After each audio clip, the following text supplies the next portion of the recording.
이번 우리에게 주신 말씀 받습니다. 사무엘하 2장 18절로 32절의 말씀입니다. 사무엘하 2장 18절로 32절의 말씀.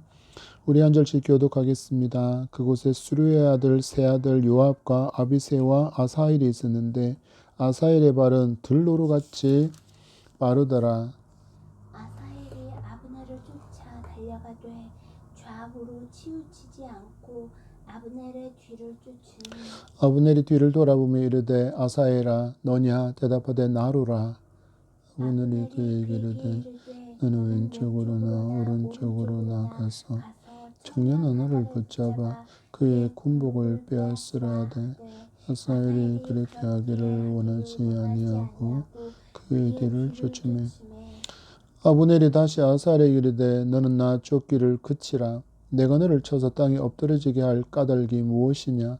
그렇게 하면 내가 어떻게 내 형 요압을 대면하겠느냐 하되 그가 물러가기를 거절하며 아브넬이 창 뒤끝으로 그의 배를 찌르니 창이 그의 등을 꿰뚫고 나간지라. 곧 그곳에 엎드러져 죽음에 아사헬이 엎드러져 죽은 곳에 이르는 자마다 머물러 섰더라. 요압과 아비새가 아브넬의 뒤를 쫓아 기브온 거친 땅 길가 기아 맞은 쪽 암마산에 이를 때 해가 졌고 베냐민 족속은 함께 모여 아브넬을 따라 한 무리를 이루고 작은 산 꼭대기에 섰더라. 아브넬이 요압에게 외쳐 이르되 칼이 영원히 사람을 상하겠느냐. 마침내 참혹한 일이 생길 줄을 알지 못하느냐. 내가 언제 무리에게 그의 형제 쫓기를 그치라 명령하겠느냐. 요압이 이르되 하나님이 살아계심을 두고 맹세하노니 내가 말하지 아니하였더라면 무리가 아침에 각각 다 돌아갔을 것이요 그의 형제를 쫓지 아니하였으리라 하고 요압이 나팔을 불매 온 무리가 머물고 서고 다시는 이스라엘을 쫓아가지 아니하고 다시는 싸우지도 아니하니라. 아브넬과 그의 부하들이 밤새도록 걸어서 아라바를 지나 요단을 건너 비드론 온 땅을 지나 마나임에 이르니라. 요압이 아브넬 쫓기를 그치고 돌아와 무리를 다 모으니 다윗의 신복 중에 19명과 아사헬이 없어졌으나 다윗의 신복들이 베냐민과 아브넬에 속한 자들을 쳐서 360명을 죽였더라. 다같이 무리가 아사헬을 들어올려 베들레헴에 있는 그의 조상묘에 장사하고 요압과 그의 부하들이 밤새도록 걸어서 헤브론에 이른 때 날이 밝았더라. 아멘. 할렐루야. 추운 하루 가운데 하나님께서 은혜로 지나게 하시고 이 밤 예배의 자리로 이끌어 주신 하나님께 감사와 찬송을 올려드립니다. 또 하루 종일 삶 가운데 움츠렸던 그 몸과 마음의 말씀의 온기로 가득히 채워지는 풍성한 은혜의 예배 되기를 간절히 소망하며 축복합니다. 세상살이가 힘들어지고 불평등, 불합리, 부조리함 앞에 서게 되면 많은 사람들이 넋두리처럼 이렇게 이야기합니다. 이 더러운 세상 확 뒤집어져 버려라. 전쟁이나 일어나 버려라고 그렇게 저주스러운 넋두리를 늘어놓게 됩니다. 전쟁이 일어나서 불평등한 세상이라고 불리는 이 세상이 불합리하고 부조리로 넘치는 이 세상이 무너지면 정말 기대하는 바와 같은 그런 좋은 세상이 도래할까요? 아니라는 것을 확 뒤집어져라. 전쟁이나 일어나 버리라고 외치는 이들도 분명히 알지만 그 답답함을 표현한 것이라고 생각이 됩니다. 여러분, 전쟁이 일어나면 그 참상은 이루 말할 수 없습니다. 우리는 지금 과거의 이야기가 아니라 현재 진행형의 이야기에 전쟁을 보고 있지 않습니까? 그 참상이 어떻습니까? 잠을 제대로 자겠습니까? 잠자는데 폭탄이 떨어져 옆에 있는 발전소가 옆에 있는 군부대에 어마어마한 폭음이 들리고 어마어마한 비명들이 들리는 그것을 3년에 가까운 시간 동안 경험하고 있는 그들의 삶이 정말 여러분 기대가 되고 부러우십니까? 전쟁을 시작하게 되면 그 전쟁은 반드시 승리하거나 패전하거나 혹은 휴전하거나 종전을 통해서 끝을 마주하게 됩니다. 이렇게 전쟁이 끝나면 정말 안정을 그리고 안녕을 찾을 수 있습니까? 아닙니다. 죽어간 이들, 전쟁터에서 죽어간 이들은 남은 이들로 하여금 눈물의 골짜기를 지나가게 합니다. 그들을 그리워하는 애통함으로 말미암아, 그들을 다시 만날 수 없다는 그 애타움으로 말미암아 그들은 눈물의 골짜기를 지나게 되고, 또한 오랜 시간 그 상처로 고통을 받게 되고, 거기에 더 나아가 복수심도 더 커져만 가게 됩니다. 오늘 우리는 그 고통의 현장을 말씀으로 마주합니다. 인간의 오만함, 복수심이 가져오고 있는 이 슬픔과 아픔의 역사를 통해서 평화의 왕이신 예수 그리스도께 다스린 나라를 사모하는 그 마음이 더욱더 커져가는 소망의 은혜가 이 밤 함께하기를 간절히 소망하며 축복합니다. 우리는 지난 시간에 젊은이들을 내세워서 사기를 진작시키려던 두 지도자의 그 계획이 참혹한 살육전으로 발전하고 있었던 전쟁의 참상을 보았습니다. 그리고 하나님께서 다윗의 진영에 승리를 주시는 모습을 통해서 하나님과 함께 할 때, 하나님께 함께 주실 때 비로소 우리의 인생에는 승리가 있다라는 놀라운 삶의 비결도 말씀을 통해서 배우게 되셨습니다. 여러분의 한 주간의 삶은 어떠셨습니까? 하나님과 진정 동행하시는 기쁨의 삶을 살으셨습니까? 그와 같은 삶이 더욱더 풍성해지기를 간절히 소망합니다.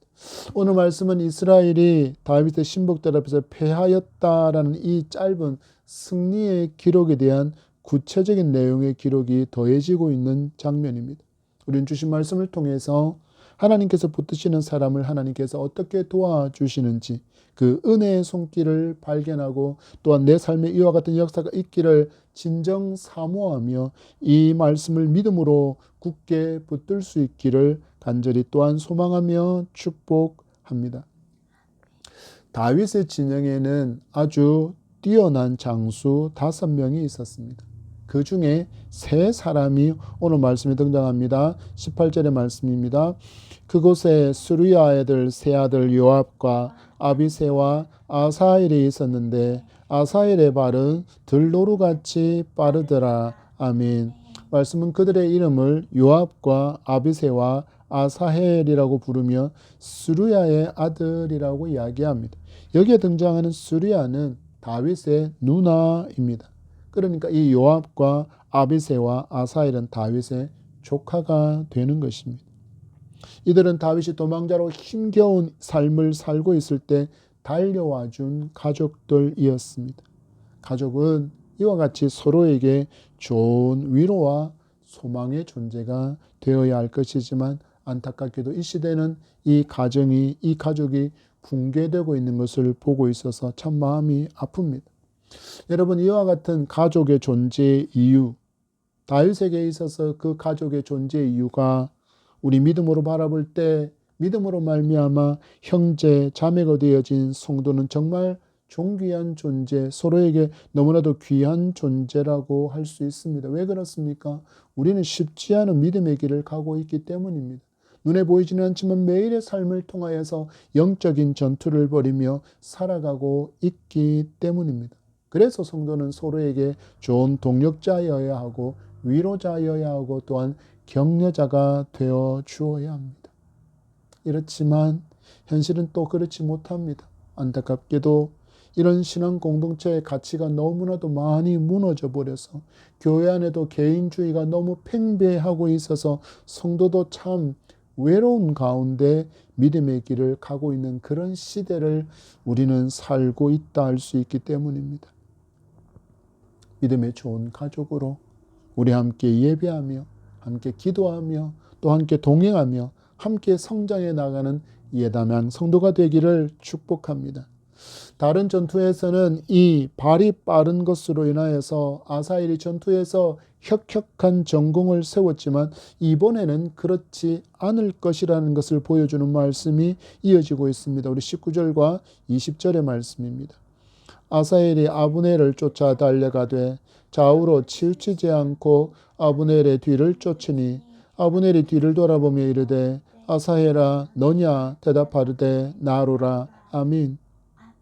아사헬이 빠른 발을 이용해서 전장에서 적장인 아브넬을 발견하고는 추격하는데 그 모습이 마치 경주말과 같습니다. 기록하기를 아브넬을 쫓아 달려가되 좌우로 치우치지 아니하였다라는 것입니다. 그 사람만 보고 달려갔다라는 이야기입니다. 여러분, 근데 이것은 전장에서는 치명적인 실수입니다. 앞에서 말씀드린 것처럼 다윗의 진영에서 아사엘은 뛰어난 장수로 다윗과 함께 여러 전투에서 많은 공적을 세운 장수입니다. 그리고 이번 전투에도 지휘관으로 이 전투에 나와 있습니다. 그런데 지휘관이 부하들과 좌우 상황들을 앞뒤 상황들을 살피지는 않고 적진으로 홀로 달려가는 것은 군대의 규율을 깨트리는 것이고 작전을 깨트리는 일이기 때문에 너무나도 미련하고 어리석은 일을 지금 아사엘이 진행하고 있는 것입니다. 아사엘이 지금 집요하게 추격하고 있는 아브넬이 누구입니까? 사울 때부터 군대 장관으로 봉직했던 사람입니다. 총사령관으로 수십 년 동안이나 이스라엘의 국방을 책임져온 백정노장의 그런 장수입니다. 발빠른 아사엘에게 이내 추격당할 정도로 느려진 그 상태였지만 그가 갖고 있는 힘과 노련함은 아사엘의 것을 훨씬 더 뛰어넘는 용장이었다라는 사실을 이 아사엘은 간과하고 말았습니다. 이 아브넬의 정체에 대해서 그가 알고 있었기에 더 신중하고 더 신중해야 했는데 아사엘은 그러지를 못했습니다. 여러분, 무엇이 이 아사엘의 상황 판단력을 흐리게 만들었을까요? 바로 명예의 욕구 때문입니다. 아사엘은 이 전쟁에서 다른 전쟁에서보다 더 큰 공로를 세우고 싶은 기회가 있기를 기대했는데 그 기회가 눈앞에 펼쳐졌습니다. 누가 발견된 것입니까? 사울의 군대 장관인 아브넬이 발견되어졌습니다. 그렇다, 저만 제거한다면 나는 이 전쟁에서 최고의 공로가 있는 그런 장수가 될 것이고 다윗에게도 나는 그 공로를 인정받은 그런 멋진 장군이 될 것이다라는 그런 명예욕에 불타올랐기 때문에 그는 전쟁에서의 가장 기본적인 수칙도 무시하고 좌우를 살피지 않고 오직 아브넬 말을 바라보며 적진 한가운데로 달려가고 있는 미련하고 어리석은 선택을 하고 있는 것입니다. 아브넬이 자기를 추격해오는 한 장수를 발견하고 그가 아사헬이라는 것을 알게 되어서 그의 이름을 부르며 제지합니다. 아사헬아, 너냐? 대답하되 나입니다. 비록 지금은 서로에게 칼을 겨눈 상대로 만났지만 이전부터 이 둘은 서로의 존재를 알고 있었다라는 것을 보여주는 장면입니다. 어떻게 알 수 있습니까? 이들은 동족이기 때문입니다. 우리 21절에서 22절의 말씀 봤습니다. 아브넬이 그에게 이르되 너는 왼쪽으로나 오른쪽으로나 가서 청년 하나를 붙잡아 그의 군복을 빼앗으라 하되 아사엘이 그렇게 하기를 원하지 아니하고 그의 뒤를 쫓으매 아브넬이 다시 아사엘에게 이르되 너는 나 쫓기를 그치라. 내가 너를 쳐서 땅에 엎드러지게 할 까닭이 무엇이냐? 그렇게 하면 내가 어떻게 내 형 요압을 대면하겠느냐? 하되 아멘. 지금 아사엘이 자기를 쫓아오는 그 분명한 목적을 아브넬은 눈치채고 있습니다. 그래서 쫓아오는 아사엘이 아브넬을 대신해서 그의 명예욕을 해결해 줄 수 있는 방법 하나를 제시하고 있습니다. 청년 하나를 붙잡아서 그의 군복을 빼앗으라. 우리는 갈보아 전투에서 사울의 시체를 발견하고 블레셋 사람들이 그의 갑옷을 벗겨갔던 것을 기억합니다. 왜냐하면 그것이 전쟁터에서 얻을 수 있는 가장 최고의 전리품이었기 때문입니다. 군복은 전리품 중에서도 가장 좋은 것이었고 또한 전쟁에서 전공을 인정받을 수 있는 증거였기에 아사엘에게 명예욕을 채워줄 수 있는 대체를 지금 그 대체의 목표를 아브넬이 아사엘에게 알려주고 있는 것입니다. 왜 이렇게 했을까요? 1대1로 싸우면 충분히 이길 수 있는 아브넬임에도 불구하고 그는 아사엘에게 자기에게 돌진하지 않도록 그렇게 이런 하나의 대안을 알려주는 이유가 무엇입니까? 여기에는 정치적인 배려가 있습니다.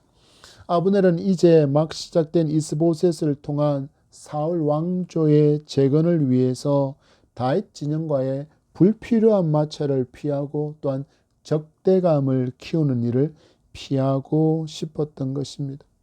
비록 지금 어찌할 수 없는 상황으로 인해서 칼을 겨누고는 있지만 같은 민족인 이스라엘 백성의 피를 흘리는 것은 정치적으로도 아주 큰 부담스러운 일임에 분명한 것을 알았기에, 그리고 또한 아사엘의 이 죽음으로 말미암아서 다윗의 왕국에서 막강한 영향력을 행사하고 있는 요압의 그 개인적인 복수에 시달리게 될까, 그 복수심을 사게 될까 하는 그 우려로 이와 같이 아사엘을 제지하고 있는 것입니다.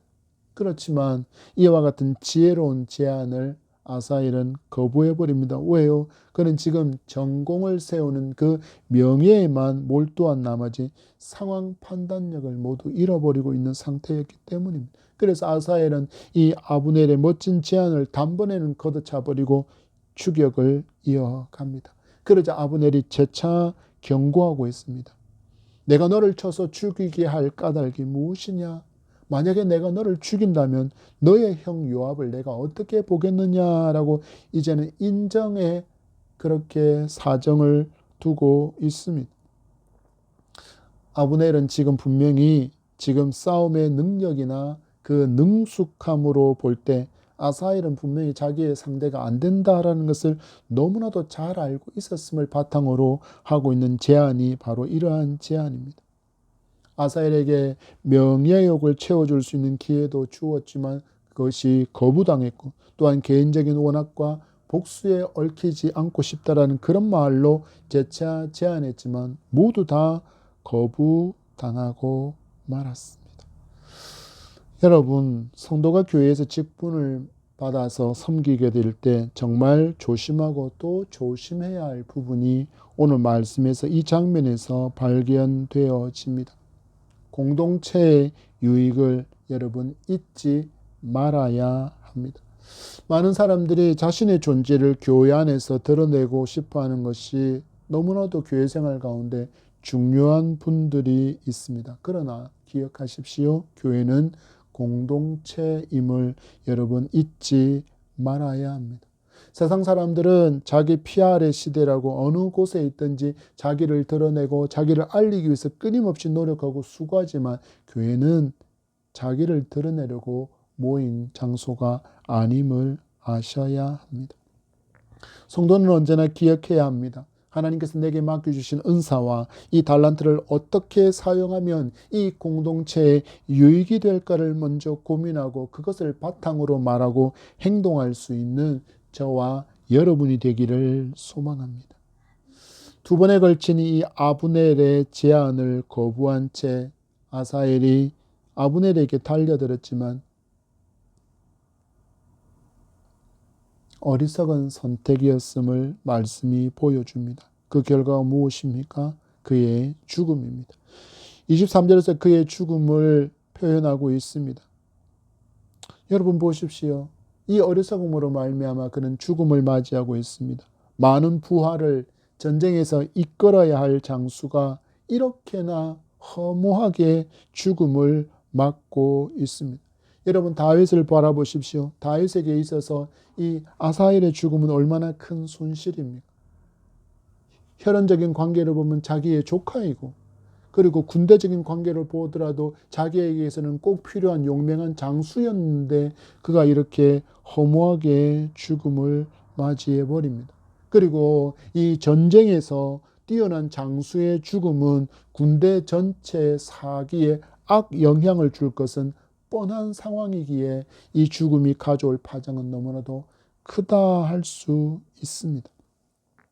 아브넬의 권유를 두 번이나 거부한 아사엘은 다윗 공동체에 하나님께서 기대하시는 그 나라를 생각하기보다는 자기의 명예를 더 높이고 명성을 구하려다가 어처구니 없게도 창 뒤축에 찔려서 최후를 맞이합니다. 이렇게 해서 상황이 종료되어지면 너무너무 좋겠지만 이 상황이 그렇게 또 끝나지를 않습니다. 이제는 요압과 아비새가 이 동생의 죽음을 전해 듣고는 복수를 위해서 아브넬을 추격하기 시작합니다. 여러분 우리 24절과 25절의 말씀입니다. 요압과 아비새가 아브넬의 뒤를 쫓아 기브온 거친 땅의 길가 기아 맞은 쪽 암마산에 이를 때 해가 졌고 베냐민 족속은 함께 모여 아브넬을 따라 한 무리를 이루고 작은 산 꼭대기에 섰더라. 아멘. 암마산 꼭대기에 아브넬과 남은 베냐민 족속이 모여서 결사항전에 진을 치게 되었습니다. 그리고 그 아래쪽에 요압의 추격군이 공격할 기회를 노리면서 진영을 차리고 있는 장면을 보여주고 있습니다. 우리는 이 장면들을 통해서 이미 이 전쟁의 기운, 전세는 이미 다윗 진영으로 기울고 있다는 것을 분명히 알 수 있습니다. 나중에 말씀에 등장하는 것처럼 다윗의 진영과 사울 진영에서 죽은 군인들, 전사자들의 숫자만 비교해봐도 이미 다윗 진영이 승리한 전쟁임을 충분히 알 수 있습니다. 그러나 이 동생의 죽음에 대한 복수를 위해 요압은 가장 중요한 목적도 잃어버린 채 병사들을 이끌고 지금 추격에 나서고 있습니다. 하나님은 다윗을 통해서 무엇을 기대하셨습니까? 사울을 통해서 잃어버린 여호와 신앙이 회복되어지는 그런 소망의 나라를 이루기를 원하셨습니다. 그런 통일된 하나님을 섬기는 통일된 이스라엘을 회복하기를 원하셨습니다. 그런데 동생의 죽음으로 인해 군대 장관이라는 그 직위와 다윗 왕국이 존재하는 그 목적은 다 잃어버린 채 오직 동생의 복수에만 모든 역량을 집중하고 있습니다. 어디서 많이 본 장면이지 않습니까? 우리는 성경에서 누구에게서 이 장면을 볼 수 있었습니까? 바로 사울입니다. 10년 동안이나 자기의 권세, 자기의 권자를 찬탈할까, 나의 왕권을 빼앗아갈까 하는 그 두려움 때문에 무려 10년 동안이나 다윗을 추격했던 사울을 우리는 여기에서 보게 됩니다. 또한 아브넬에게 이 추격이 집중된 것이 아니라 아브넬과 함께하는 그들에게도 그 피해가 더해져서 더 많은 이스라엘 백성들이 동족의 피를 흘리게 되는 그런 참상이 일어나고 있습니다.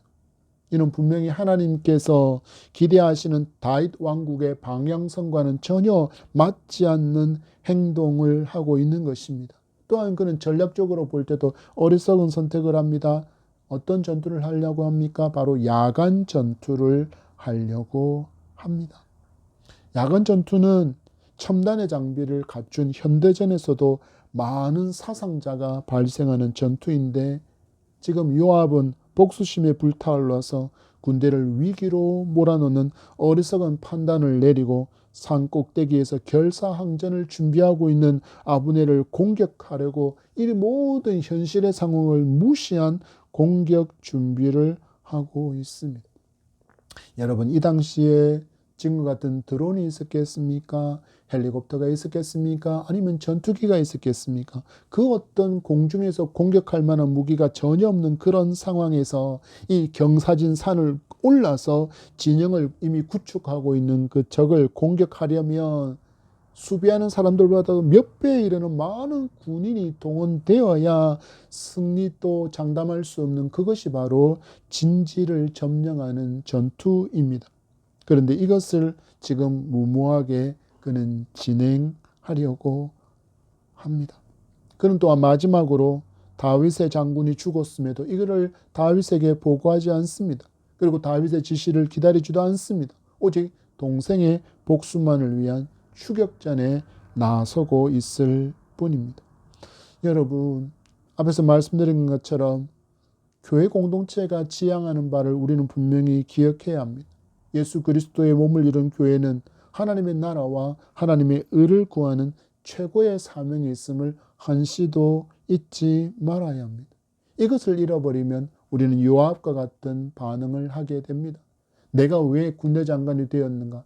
나는 왜 이 다윗 왕국의 군대 장관의 최고 지휘관으로 올라 있는가에 대한 그런 생각을 전혀 하지 못하고 살아간다라는 것입니다. 그러면 어떤 인생을 살아갑니까? 복수의 눈이 먼 인생을 살아갑니다. 자기 명예욕을 더 높이고자 하는 그 욕심으로 교회 생활을 하게 되는 경우도 많아질 수 있음을 여러분 경각심을 가지고 말씀을 받을 수 있기를 바랍니다. 예수 그리스도의 몸된 교회를 이루는 성도는 언제나 하나님의 나라와 의를 구하는 최고의 사명을 기억하며 살아야 합니다. 이것을 잊게 되면 가정에서, 그리고 교회에서, 그리고 이웃에게, 또한 직장에서 하나님 나라와 확장과 의의 확장을 위한 그런 삶의 모범을 드러내지 못하고 살아갑니다. 심지어는 교회 안에서도 공동체가 나아가는 길에 브레이크를 거는 역할을 하면서 자기를 드러내려는 사람들이 너무나도 많습니다.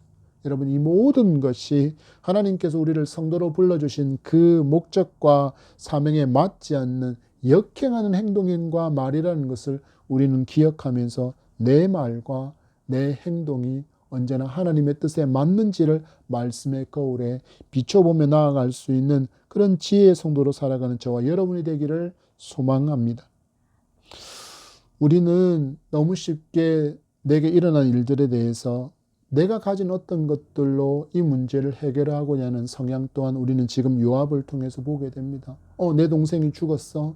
그러면 내게 있는 이 군대 사령관이라는 이 직위를 이용해서 이 복수를 할 거야 라는, 내가 이것을 해결하고 말 거야 라는 그 마음으로 지금 나아가고 있는 모습을 보게 되지 않습니까? 여러분, 이 오늘 성경 말씀 가운데서 하나님이 가라고 하시는 장면이 있습니까? 아니요, 없습니다. 하나님께서 아브넬을 추격하라고 말씀하신 장면은 없습니다. 하나님께서 아브넬을 죽여라라고 말씀하시는 장면도 전혀 없습니다. 단 하나가 있습니다. 오직 복수심에 이끌려 지금 군대를 이끌고 아브넬에게로 나아가 서로에게 수많은 희생을 일으킬 수 있는 그런 전투를 준비하는 미련한 선택을 하고 있는 이가 누구입니까? 바로 요압입니다. 그는 내가 군대 사령관이 된 목적과 사명, 그리고 다윗 왕가가 이 다윗 왕국이 가야 할 길에 대한 그것을 전혀 알지 못한 채 그 하나님의 계획과 목적을 역행하는 모습을 보여주고 있는 것입니다. 여러분, 때로는 내가 가진 것으로 하는 것들이 쉽게 문제가 해결될 것 같지만 하나님의 방법을 따르는 것이 훨씬 더 효과적이며 훨씬 더 능력 있는 역사가 나타나는 것을 굳게 믿고 언제나 하나님께 길을 묻고 하나님의 인도함 받기를 기다릴 수 있는 인내와 순종의 성도이기를 간절히 소망합니다.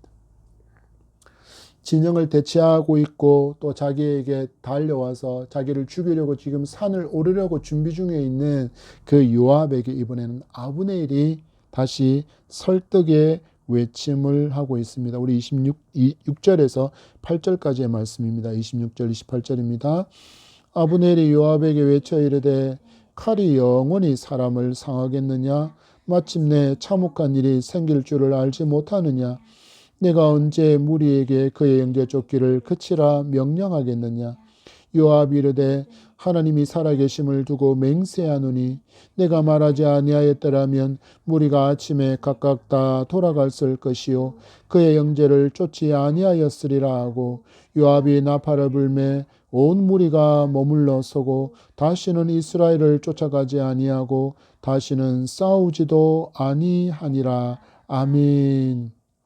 복수심에 불타서 지금 쫓아온 요압에게 너는 복수심으로 말미암아 휘두르고 있는 그 칼이 있다라고 할지라도 그 칼로 여기 있는 모든 사람을 죽이지 못한다라는 그 상황을 은유적으로 표현합니다.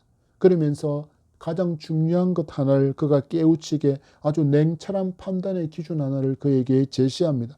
내가 지금 죽이고자 하는 사람들은 너의 형제이며 같은 민족이라는 것을 잊지 말라라는 대의명분으로 냉철한 판단의 기준을 제시하고 이제 추격을 멈추는 명령을 내릴 것을 지금 요압에게 권유하고 있습니다. 이 아브넬의 목소리에 요압은 잊고 있었던 자신의 위치와 하나님을 생각하게 됩니다. 내가 말하지 아니하였더라면 무리가 아침에 각각 돌아갔을 것이요 그의 영제를 쫓지 아니하였으리라. 아브넬이 말하지 않았다면 밤부터 아침까지 치열한 전투가 일어났을 것이라고 지금 요압은 말하고 있는 것입니다. 복수를 갚을 때까지 그가 어떻게 했겠습니까? 많은 병사들이 죽어나간다 할지라도, 많은 병사들이 목숨을 잃는다고 할지라도 아침까지 치열하게 그 고지를 점령하기 위해서 보복의 전투를 지시했을 것임을 지금 스스로 지금 자기가 시인하고 있는 것입니다. 이 마음과 이 행동하고자 했던 그 결단들이 아브넬의 말을 듣고 나니까 얼마나 무모한 결정이었는고 그것을 지금 깨닫게 된 것입니다. 그리고 그가 어떻게 합니까? 아브넬의 권유와 같이 나팔을 불어서 추격을 멈추고 돌아서게 됩니다. 여러분이 서 있는 그 자리에서 이 아브넬과 같은 지혜로운 입술의 주인공이 되기를 소망합니다. 여러분으로 말미암아 평화가 더욱더 견고해지는 역사가 있기를 바랍니다. 다툼 있는 가정에서 여러분으로 인해서 평화가 임하기를 소망합니다. 다툼이 일어난 교회에서 여러분으로 인해서 화평이 일어나기를 소망합니다. 갈등하고 반목하는 직장생활 동료들 사이에서 화목을 이루어가는 피스메이커로 살아가는 저와 여러분이기를 간절히 소망합니다. 여러분, 하나님의 일은 하나님의 방법으로 행할 때 놀라운 하나님의 능력이 함께 나타나는 것을 경험할 수 있다는 것을 여러분 믿기 바랍니다. 어떻게 이것을 알 수 있습니까? 우리가 하나님과 원수였을 때 하나님은 우리가 원수된 것을 화목케 하시기 위해서 누구를 보내주셨습니까? 당신의 아들 예수 그리스도, 독생자 예수 그리스도, 평화의 왕이신 예수 그리스도를 이 땅에 보내셔서 우리를 위해서 죽게 하심으로 하나님과 화평을 이루어 주셨기에 그 예수 그리스도를 구주로 믿고 따르는 성도라면 이렇게 피스메이커로서의 삶을 살아가는 것이 마땅하기에 우리는 이렇게 살아야 합니다. 아브넬과 같이 평화를 이루어가는 그런 멋진 지혜 입술의 성도이기를 간절히 소망합니다. 이와 반대로 여러분, 화평을 깨뜨리고 분쟁을 일으키는 일에는 어떤 경우에도 여러분 앞장서지 않기를 소망합니다. 저는 목회자인지라 참 듣기 싫어도 많은 교회에서 일어나는 분쟁의 소식을 듣게 되어 참 마음이 안타깝습니다. 저도 개인적으로 실질적으로 이런 교회에서의 분쟁과 싸움 한가운데 있어 보기도 했습니다. 그들은 서로가 서로를 향하여서 나쁜 사람이라고 외칩니다. 그리고 자기가 옳다라고 주장합니다. 심지어 서로를 향하여서 마귀의 일을 하는 사람들인 것처럼 표현하는 그런 경우도 듣게 됩니다. 여러분, 이것들 누가 좋아할 일일까요? 예수께서 피 흘리신 대속의 은혜로 하나님의 자녀를 삼아 주셨는데 모든 성도가 이런 은혜를 입게 되었는데 자기와 의견이 맞지 않는다고 이런 귀한 성도를 향하여서 마귀의 자녀로 표현하는 것은 여러분 하나님을 모독하는 말이라는 것을 회개해야 할 것입니다. 이 모든 것들은 마귀가 주어할 일임을 깨닫고 여러분 이런 분열과 분쟁 가운데 그것을 선도하는 여러분 앞장서는 어떤 일에도 동참하지 않는 저와 여러분이기를 바랍니다. 우리 29절에서 32절의 말씀 봤습니다. 아브넬과 그의 부하들이 밤새도록 걸어서 아라바를 지나 요단을 건너 비드론 온 땅을 지나 마하나임에 이르니라.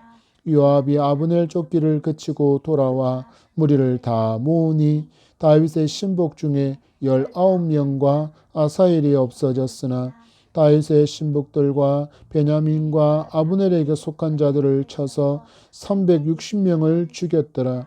무리가 아사엘을 들어올려 베들레헴에 있는 그의 조상묘에 장사하고 요압과 그의 부하들이 밤새도록 걸어서 헤브론에 이른 때에 날이 밝았더라. 아멘.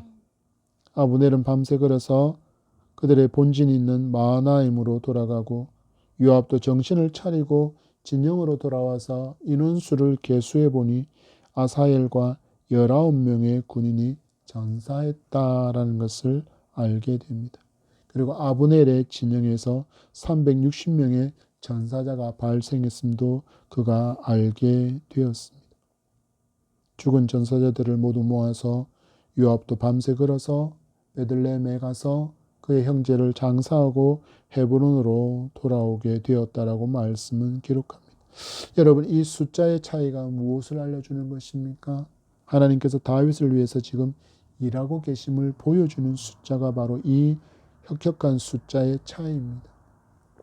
이 전투를 통해서 지금 이스보셋 편에 서 있는 아브넬이 하나님께서 원하시는 것이 아니라 하나님께서 원하시는 것은 사울 왕조의 재건이 아니라 다윗을 통하여서 하나님만을 잘 섬기는 나라를 세우시기를 원하신다라는 것을 알게 되는 계기가 되었습니다. 그런데 여러분, 요압은 그랬을까요? 아니요. 다윗 곁에 있던 요압은 하나님이 함께 하시는 다윗을 보면서도 깊이 깨닫지도 못했고 이 모든 것들을 믿음으로도 붙들지 않고 있다는 것을 우리는 이어지는 사무엘서의 말씀을 통해서 발견하게 됩니다. 우리에게 무엇을 가르쳐 주는 것입니까? 여러분, 은혜를 더 듣지 않으면 아무리 은혜 곁에 머문다 할지라도 은혜를 발견하지 못하고 은혜를 깨닫지 못합니다. 은혜는 선물이라고 말씀하셨습니다. 하나님께서 택한 백성에게 주시는 선물이기 때문에 내가 믿고 싶다고 해서 믿어지는 게 아닙니다, 여러분. 하나님이 은혜를 베풀어 주셔야만 믿어진다는 것을 우리는 아브넬과 또한 요압을 통해서도 이 복음의 진리 하나를 발견할 수 있습니다. 여러분, 주어진 상황과 형편들 혹은 말씀 가운데 여러분, 우리가 일어나는 마주하는 모든 일들 속에서 역사하시는 하나님을 믿음의 눈으로 볼 수 있기를 바랍니다. 그리고 분별할 수 있는 지혜가 아브넬과 같은 지혜가 여러분에게 있기를 간절히 소망합니다. 성경은 지금 이 아브넬과 베냐민 군인들이 함께 마하나임에 도착한 때와 함께 요압이 밤새도록 끌어서 헤브론에 도착한 때의 차이 하나를 표현해 주고 있습니다. 마하나임에 이르니라고 말씀이 끝나지만 헤브론에 이른 때 날이 밝았다라는 분명한 일기에 대해서 기록하고 있습니다. 사울 진영에 속한 자들이 마하나임에 도착했을 때는 도착했다라는 그 상황만을 기록하지만 다윗 진영에 속한 이들이 헤브론에 도착할 때는 밝은 아침 햇살이 그들을 맞이하고 있었다라고 성경은 기록합니다. 여러분, 성경에서 밝은 빛은 생명과 번영을 상징합니다. 곧 돌아온 이들에게 환한 빛이 비춰서 그들을 맞이하는 장면은 다윗 왕권의 번영을 상징하는 것임을 우리에게 알려주는 장면이 바로 날이 밝음에 대한 기록입니다.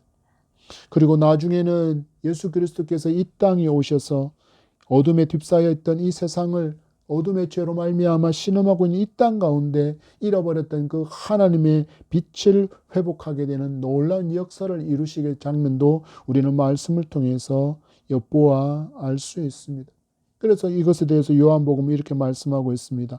1장 9절에 참빛 곧 세상에 와서 각 사람에게 비추는 빛이 있었나니 바로 예수 그리스도께서 빛임을 우리에게 보여주고 있는 것입니다. 예수 그리스도를 만날 때 인생은 소망을 얻게 됩니다. 예수 그리스도를 만날 때 비로소 어둠 가운데서 나아갈 진리를 발견할 수 있음을 여러분 굳게 믿기 바랍니다. 하나님은 다윗을 통해서 말씀의 빛의 조명을 받는 그런 나라로 회복하기를 원하십니다. 그리고 하나님은 나아가 마침내 다윗의 후손으로 오신 예수 그리스도를 통하여서 온 인류가 말씀의 빛의 조명을 받아서 하나님께로 돌아오기를 간절히 원하신다라고 성경은 전 성경을 통하여서 그것을 강조하고 있습니다. 여러분, 우리에게 이 사명이 있음을 잊지 않고 살기를 바랍니다. 너희는 세상의 빛이라. 아멘. 우리와 함께 하시는 하나님을 의지하며 우리가 믿음으로 나아갈 때 이 빛의 역사, 생명의 역사가 풍성하게 일어나는 기쁨을 우리 모두가 누리게 될 줄 믿습니다. 말씀을 맺습니다. 머리신 예수 그리스도의 몸된 교회를 우리는 성도라는 이름으로 지체로 구성하고 있습니다. 이 신앙 공동체는 여러분 연합해야만 강력한 힘을 발휘할 수 있는 신비한 공동체입니다. 이를 위해서 성도는 나를 드러내기 위해서, 나라는 존재를 드러나기 위해서 그렇게 애쓰는 성도가 아니라 이 공동체의 연합을 위해서 내게 주신 은사와 내게 주신 달란트를 힘써 사용함으로 연합을 더욱더 견고하게 함으로 하나님의 역사를 힘있게 강력하게 이루어갈 수 있는 저와 여러분이 되기를 소망합니다. 이를 위해서 여러분 절대로 분쟁과 다툼과 복수 이런 일에 앞장서지 않으셔야 합니다. 하나님께서 너무나도 싫어하시는 장면이기 때문입니다. 또한 여러분 평화를 이루며 살아갈 수 있기 위해서 애쓰고 수고함이 있기를 바랍니다. 어디에 있든지 어느 곳에 있든지 피스메이커로 살아가는 주님 많이 닮은 성도로 살아갈 수 있는 저와 여러분이기를 소망합니다. 다윗과 함께 하신 빛이신 하나님께서 우리와도 함께 하심을 믿고 언제 어디서나 빛의 삶을 살아가는 저와 여러분이기를 소망합니다. 여러분, 이 시대는 믿는다는 것이 자랑거리가 아니라 믿는다는 것이 부끄러워진 시대. 많은 사람들이 예수 믿는다 그러면 무한하게 만들어버리는, 우리를 부끄럽게 여겨지게 만드는 그런 시대를 살고 있지만, 그럼에도 우리는 하나님을 의지하고 세상에서 빛의 삶을 살아내므로 영혼 구원의 사명과 또한 착한 행실을 통하여서 하나님께 영광을 돌리며 살아가는 저와 여러분이기를 소망합니다. 한 해가 저물어 갑니다. 여러분, 우리는 계속해서 2026년 하나님께서 우리 예담한 교회를 이끌어 주실 말씀의 잔을 부어 주시도록 기도하고 있습니다. 또한 가장 선한 길로 인도하셔서 부흥을 마주하게 되기를 우리가 함께 기도하고 있습니다. 또한 여러분 개인마다 이 마주할 새해를 지혜롭게 말씀과 기도로 준비하는 빛의 자녀로 살아가는 저와 여러분이기를 간절히 소망하며 축복합니다. 기도하겠습니다. 하나님 아버지 감사합니다. 우리에게 귀한 하루 주셔서 이 은혜 밤 수예별 아버지의 구별하여 예배하게 하시니 감사하고, 아버지 하나님 다윗의 삶을 통하여서 또 하나의 교훈을 주시니 감사합니다. 우리는 아버지 하나님 내 방법으로 또 내게 일어난 일들에 대해서 내가 갚으리라 하면서 복수할 때가 너무나도 많지만 하나님 그것을 너무나도 싫어하시는 하나님이심을 보게 하시니 감사합니다. 아버지 하나님 원수 갚는 것은 하나님께 맡기라 하셨사오니 아버지 하나님 그것으로 말미암아 우리 인생의 모든 것들이 거기만 매달려서 아버지 나아갈 방향을 잃어버리는 어리석은 인생을 살아가지 않도록 저희들을 붙들어 주시옵시고, 갈등하고 분쟁하고 분란을 일으키는 자리에 결코 앞장서지 않는 저희들 모두가 되어질 수 있도록 평화를 이루어가는 하나님의 사람으로 쓰임받을 수 있는 저희들이 되어질 수 있도록 주님 도와주시옵기를 소망합니다. 하나님 한 해가 저물어 갑니다. 베풀어 주신 은혜와 지켜주신 은혜로 여기까지 왔사오니 2026년도 하나님께 부탁드립니다. 아버지 저희 교회가 나아갈 바를 말씀으로 인도하여 주옵소서. 말씀의 빛의 조명을 받아 하나님 기뻐하시는 말씀의 삶을 살아갈 수 있도록 주여 저들에게 말씀의 잔을 주시옵소서. 비전의 인생을 살아갈 수 있도록 도우시고 저희들 말씀에 붙들고 나아갈 때 내년에는 놀라운 부흥을 마주하게 하소서. 놀라운 부흥을 마주하게 하소서. 하나님의 영광 많이 드러내며 살아갈 수 있는 저희 교회 되어질 수 있도록 저희들 성도 모두 되어질 수 있도록 하나님 역사하시고 풍성한 은혜로 더듬혀 주시옵소서. 축복하며 예수님 이름으로 감사하며 기도합니다. 아멘.